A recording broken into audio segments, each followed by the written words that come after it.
তো দিনকাল কেমন চলছে সবার? আশা করি সবাই আছো ভালো।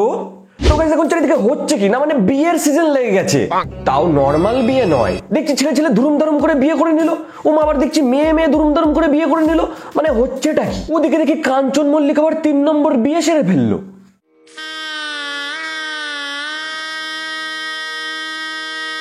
দেখেছো এই খেচা বডি নিয়ে এই বয়সে 3 নম্বর বিয়ে করে ফেললো। ওরে বাবা রে বাবা রে বাবা। তো চলো গাইস আজকে এরকমই কিছু বিবাহ বন্ধনের ভিডিও দেখবো আর বেশি নেবো কি ভাট। Let's start. ये सब क्या देखना पड़ रहा है? अच्छा है मैं अंधा हूँ। শালা লোকে একটা বিয়ে করতে হিমশিম খেয়ে যাচ্ছে, আরে 3 নম্বর বিয়ে করে ফেললো। আর এ সেই কাঞ্চন মল্লিক যে একদিন বলেছিল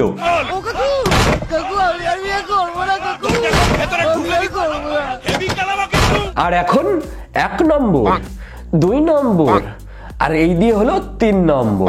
আর দোষ শুধু শ্রাবন্তী দিদির।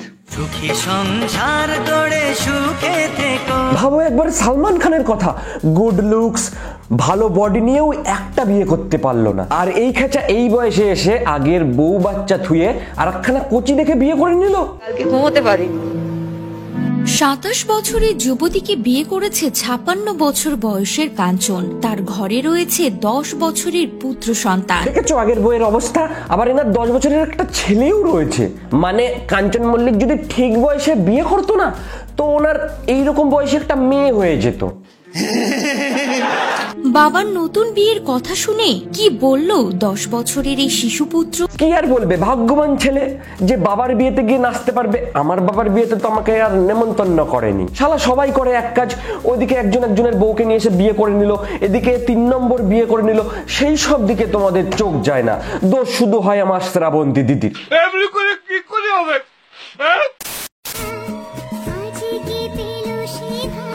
भाई यहाँ पे क्या हो रहा है? भाई यहाँ पे क्या हो रहा है? भाई ये कहाँ फंस गया भाई मैं? भाई ये क्या हो रहा है भाई?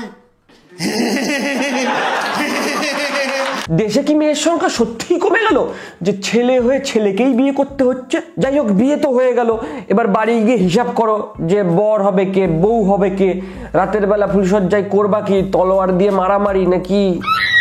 তুই যা বেয়াদবি করে সব মানা যায়, এইসব কোনো এগুলো একটা কাজ এটা হতে পারে না। ভালোবাসা, এগুলো ভালোবাসা বলে না, এগুলো ছেলে খেলা বলে। কিসের ভালোবাসা? শুধু তলোয়ার তলোয়ারই বাঁধে। বেরো। এটা হতে পারে? মা তুমি এরকম করতে পারছো? এখানে বিয়ে করেছিস তুই এখানে? তা মা কি করবে? শালা কেলাইনি, তোর ভাগ্য ভালো, শুধু মুখেই বলছে। তোরা দুজন খুব ভালো বন্ধু ছিলিস, কিন্তু বন্ধুর ভিতরে কোথায় এত শয়তানি ছিল আমি তো কোনোদিন বুঝতে পারিনি।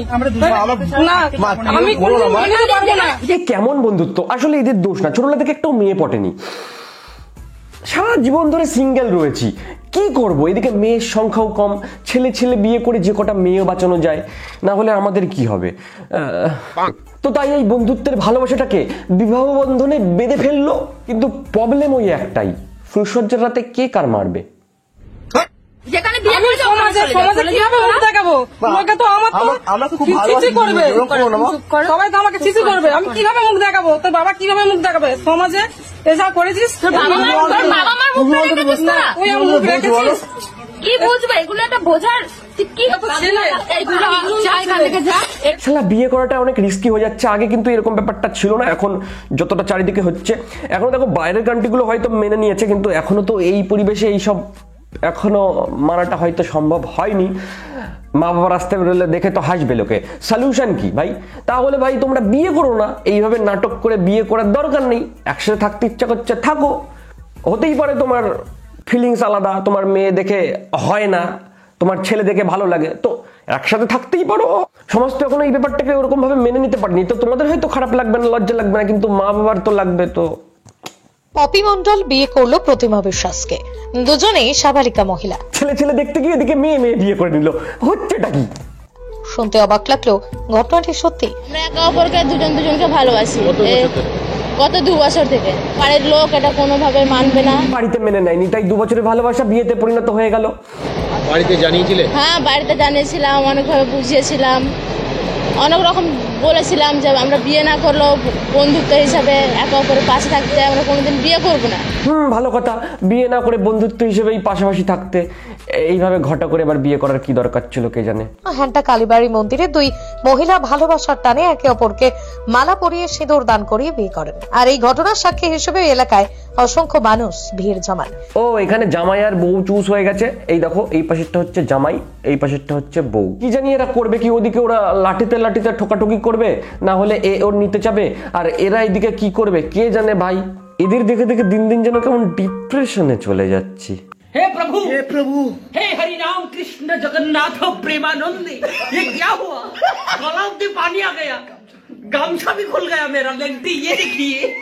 না মানে এই বয়সে এসে কি কি দেখতে হচ্ছে না, মানে কোনো স্বাভাবিক মেয়ে তো আর দাদুকে বিয়ে করবে না। মানে কি দেখে বিয়ে করেছে? হয় অনেক টাকা আছে নিশ্চয়ই তার জন্য, অনেক সম্পত্তি আছে তার জন্য, কিছু তো ব্যাপার হবে। कोई बात नहीं, हम तो चूतिए हैं। শালা তাদের মুখখানে দেখো, মনে হচ্ছে ভাজা মাছটা উল্টে খেতে জানে না, কিছুই বোঝে না। শালার মুখের মধ্যে মনে হচ্ছে কিছু একটা ভরে দিয়ে আসি। खराब हो जाएगा, मैं माँ अम्मा बहन पे आ जाऊंगा, मैं इनकी अम्मा बहन पे आ जाऊंगा।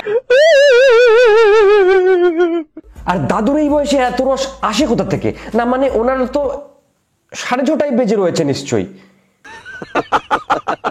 দাদু এই বয়সে কি করবে? ফুলসজ্জাটা টিকতে পারবে?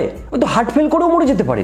শালা আমরা মনে হয় বিয়ের জন্য মেয়ে পাবো না গো, বয়স তো পেরিয়ে গেল। আর দাদুরা সব কোচি নিয়ে চলে গেল।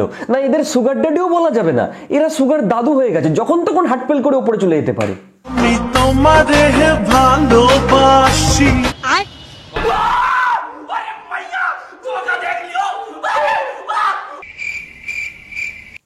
এটা দেখে বুঝলাম সত্যিকারের ভালোবাসা কিছু মানে না, না রূপ না সৌন্দর্য। কিন্তু তোমার বউ তোমার গায়ের পারে উঠলে তুমি তো মনে হয় চেপডে মরি যাবা। I am sorry বাবু।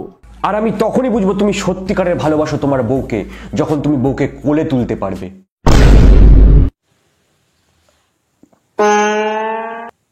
আমার ভুল হয়েছে, ক্ষমা করে দেন। গাইজ আমি চলে গেলাম, আমার মস্ত বড় ভুল হয়ে গেছে। আজকের ভিডিও ব্যাস এইটুকুই। ভিডিও ভালো লাগলে লাইক করো, শেয়ার করতে পারো, আর নিচে কমেন্ট করে জানাও এই বয়সে এসে কাঞ্চন মল্লিকের 3 নম্বর বিয়ে তোমাদের কেমন লাগলো। তোমরাও চাইলে পারবে, মানে এইগুলো তো আমাদের অ্যাকচুয়ালি অনুপ্রেরণা দেয়, তাই না? তো চলো, এখানে নতুন হলে অবশ্যই সাবস্ক্রাইব করে নিও, নিচে দিয়ে লাল রঙের বাটন ক্লিক করে। আজকের জন্য টাটা।